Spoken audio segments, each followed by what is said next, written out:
Oke, jadi mari kita coba bahas lagi mengenai serialnya dari Oshinoko. Dan kali ini tuh mengenai Ruby lagi. Ya, setelah apa yang dialami sama si Ruby di chapter ke 120-nya kemarin, yang mana Ruby itu sendiri mengalami masalah pada mental dan krisis kepercayaan dirinya itu sendiri mengenai siapa dirinya itu yang sebenarnya. Ruby Hoshino, anak dari sang idol terkenal, atau malah masih tetap sosok dari seorang Sarina Tendoji yang dibuang sama ibunya.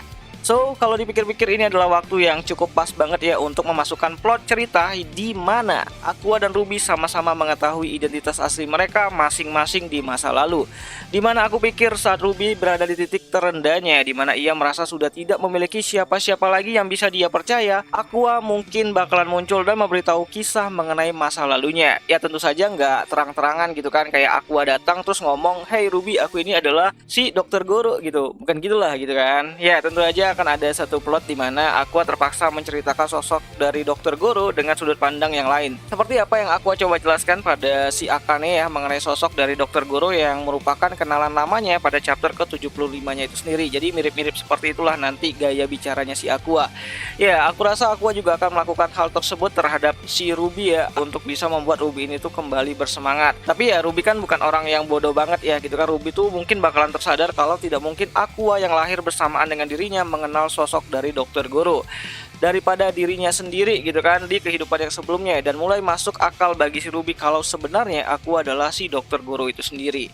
Ya entahlah, aku pikir untuk menyelesaikan film yang sedang dibuat sama si Aqua saat ini, membuat Ruby masuk ke dalam performa terbaiknya adalah syarat mutlak bagi sang pemeran utama.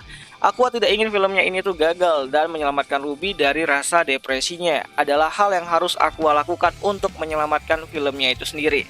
Sehingga plot di mana Aqua dan Ruby mengetahui diri mereka masing-masing di masa lalu bisa dimasukkan di sini. Cerdas banget nih Akasa Sensei gitu kan. Dan tentu saja endingnya gitu kan, Ruby dan Aqua akan saling menikah. Bukan, maksudku tuh Aqua dan Ruby akan saling bekerja sama untuk mengejar si Hikaru. Yang mana saat ini tuh Ruby sendiri belum mengetahui tujuan asli dari si Aqua itu sendiri dalam proses balas dendamnya. Dan seolah-olah benar menggantikan si Akane, Ruby bisa jadi adalah partner terbaik untuk Aqua di dalam balas dendamnya itu sendiri. Seperti apa yang Ruby katakan di chapter awal-awal di manganya itu sendiri, yang mana saat ini tuh Ruby percaya banget dengan orang yang ada di sampingnya. Ya, Ruby berkata bahwa sekarang itu dia sedang bekerja dengan orang yang paling bisa dia percayai, yaitu si Aqua itu sendiri.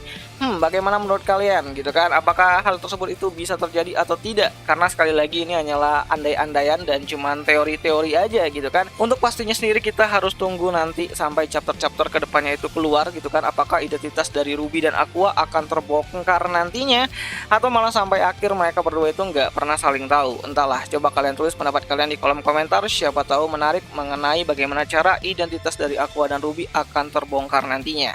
Dan ya, itu sajalah dulu mengenai video kali ini. Dan jika ada yang salah aku minta maaf, dan jika ada yang keliru kalian bisa tambahkan ataupun koreksi di kolom komentar. Dan ya, sampai jumpa di video yang selanjutnya. Jani.